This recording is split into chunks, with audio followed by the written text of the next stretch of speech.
ko na priority mo talaga ang pag-aaral mo. Kasi, di ba, yun ang palagi mong kinikwento sa akin dati pa, na gusto mong magtapos ng college at makapaghanap ng trabaho. Ikaw kasi ang pangalawa sa inyong magkakapatid, kaya kailangan mo na... Teka. Yung totoo, William. May gusto ka ba talagang sabihin sa akin o gusto mo lang na ikwento sa akin yung mga sinabi ko sa'yo na plano ko sa buhay? Sorry, nadala lang ako nang maalala ko yung mga yon. Ano ba kasi yung gusto mong sabihin? Ituloy mo na para hindi ka na nauutal dyan. Pinagpapawisan ka na, oh. Pasensya na, kinakabahan kasi talaga ako. Ha? Bakit ka naman kinakabahan? Sabihin mo na kasi yung gusto mong sabihin para... Gusto kita, Pia. Matagal na pero tinago ko lang para hindi ka mailang sa akin. Alam ko kasi na priority mo nga ang pag-aaral mo. Pero ngayon na pareho na tayong college graduate, gusto kong malaman mo na liligawan na kita kung okay lang sa'yo. Teka, seryoso ka ba dyan, William? Oo. Hindi mo ako ginugood time lang? Ha? Bakit naman kita i-good time? Kasi parang napaka-coincidence naman ito. Anong ibig mong sabihin?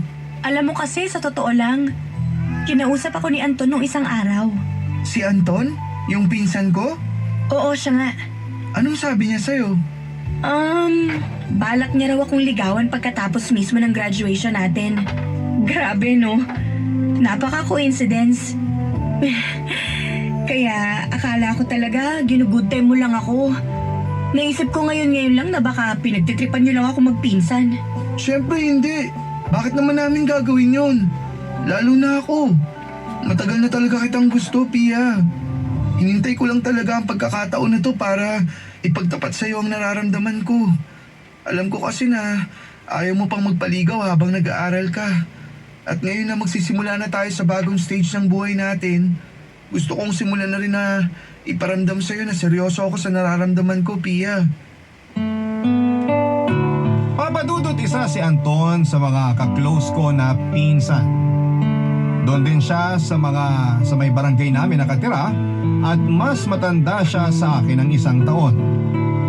Alam ko na kaklose niya rin si Pia dahil kabatch niya noong elementary at high school ang kuya nito na maagang nag-asawa. Pero ang hindi ko alam ay may gusto rin pala siya sa babaeng napupusuan ko.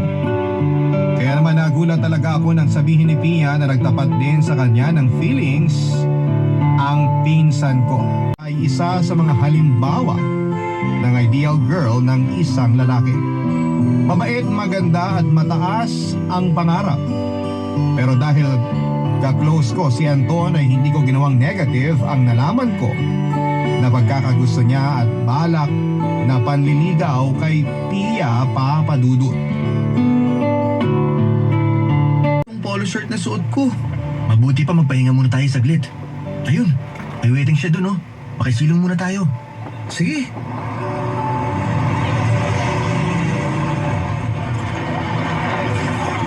Ayan, hindi na masyadong mainit dito.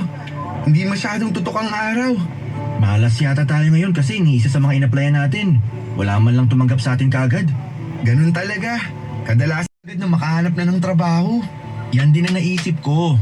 Ayoko nang umasa sa parents ko. Lalo na't 1 taon din ako naging tambay sa bahay. William, may iba nga pala ako. Pasensya ka na pa. Gumagawa na pala siya ng paraan para makakuha ng impormasyon sa akin para makalapit kay Pia. Pero syempre hindi ko naman masyadong dinamdam yon o ginawan pa ng malaking issue. Siguro ay sariling diskarte na lang din yon ni Anton para mapasagot niya si Pia. Basta ako ay gagawin ko ang lahat para mapatunayan sa kanya na seryoso ako sa nararamdaman ko.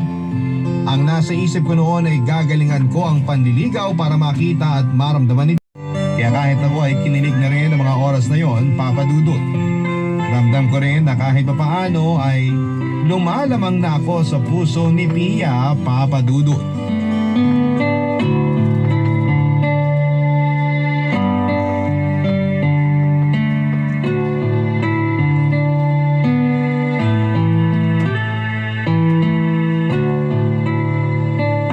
Cellphone ko. Tapos, nung i-charge ko, nakatulog naman ako. Ganun ba? Balak sana kitang puntahan pero ayun nga, hindi ka na nag-reply kaya hindi na rin ako tumuloy. Buti nga hindi ka tumuloy kasi maaga rin talaga ako nakatulog. Gusto mo ng juice? O kaya kape? Kape na lang siguro. Teka sandali, pagtitimpla lang kita. Pia, may gagawin ka ba bukas? Yayayain sana kitang mamasyal. May nakita akong bagong bukas na museum. Tara, punta natin. Ha? Sorry, pero may lakad na kasi ko. Okay. Saan lakad mo? May pupuntahan lang kami ng katrabaho ko. Gusto mo sunduin kita pagkatapos ng lakad nyo? Hindi na kasi may sasakyan naman yun. Sabay din kaming uuwi. Sa Lunes ng gabi, may lakad ka? Dinner tayo. Sabihan na lang kita bukas. Baka kasi magkaroon ako ng biglaang lakad nun.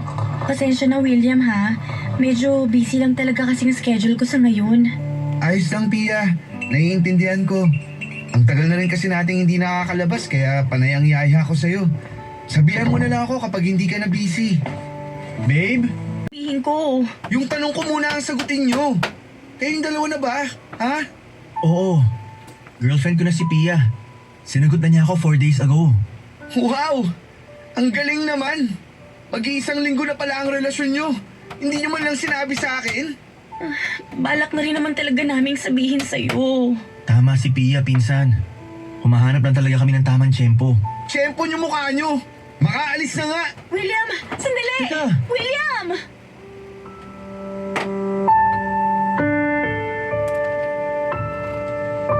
Papadudot aminin ko na nasaktan ako nang malaman ko na may relasyon na sina Pia at Anton.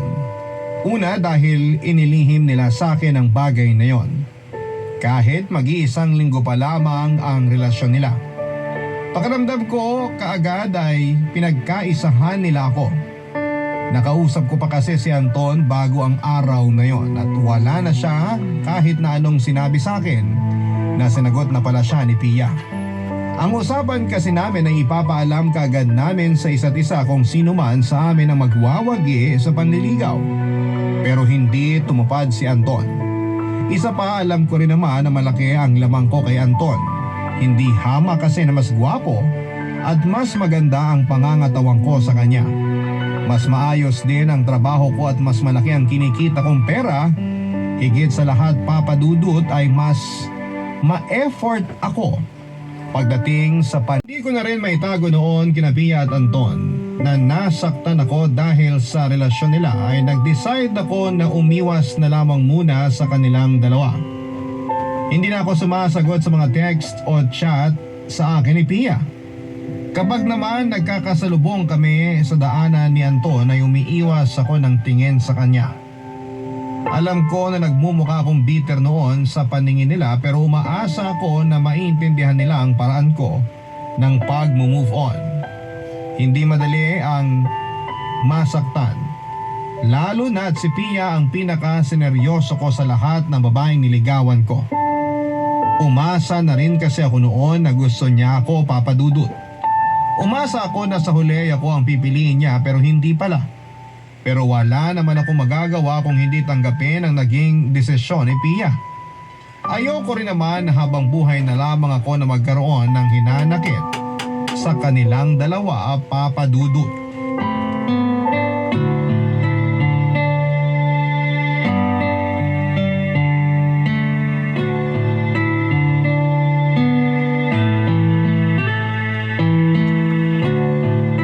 Pinsan, tagay pa oh.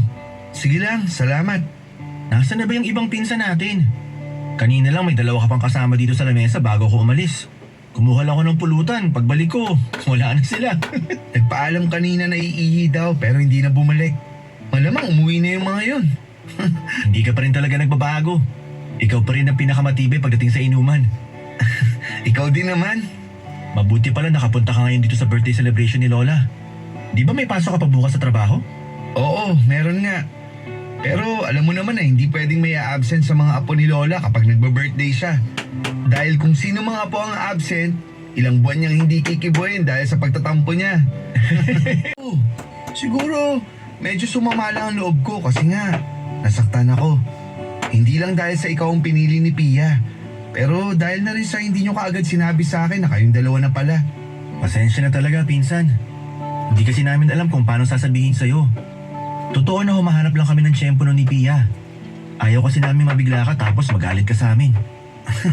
Hindi naman ako magagalit kung sakali. Nasaktan lang talaga ako at ayun nga, medyo sumama ang loob ko. Kaya ang ginawa ko, dumistasya na lang muna ako sa inyong dalawa. Gusto ko lang mas i-baby yung sakit. At para rin makamove on na ako. Medyo effective naman kahit paano. Ibig sabihin, hindi na masyadong masama ang loob mo sa amin ni Pia? Hindi na. Natanggap ko na kasi ngayon na ikaw talaga ang pinili niya. Pero Anton, seryoso ka naman kay Pia, di ba? Alam mo naman kung gaano ka-importante sa akin si Pia. Ang tagal ko siyang hinintay na maging handa bago ko siya niligawan. Pero ganun talaga. May mga kagaya ko na hindi rin pinipili sa uli. Pinsan, sigurado naman ako na may ibang babae ka pang magugustuhan. Nagkataon lang talaga na ako yung pinili ni Pia. Hindi lang dahil sa effort ko. Kung hindi dahil na rin sa mas gwapo ako sa'yo. Grabe, ang hangin ha. Siyempre, joke lang yun. Alam ko naman na mas gwapo ka talaga sa akin. Ayun nga lang, hindi nadaan si Pia sa pagwapuhan o palakihan ng katawan. Basta, asahan mo na tutuparin ko ang pangako ko na hindi ko sasaktan si Pia.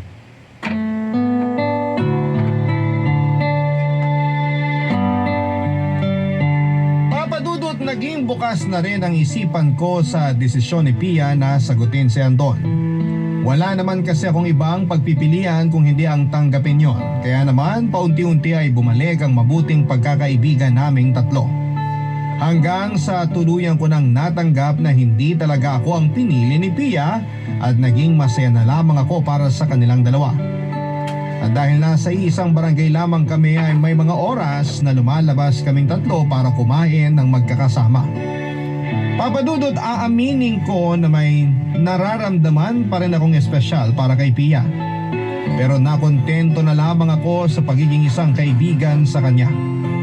Ang mahalaga noon sa akin yung nakikita ko siya na masaya sa relasyon nila ni Anton.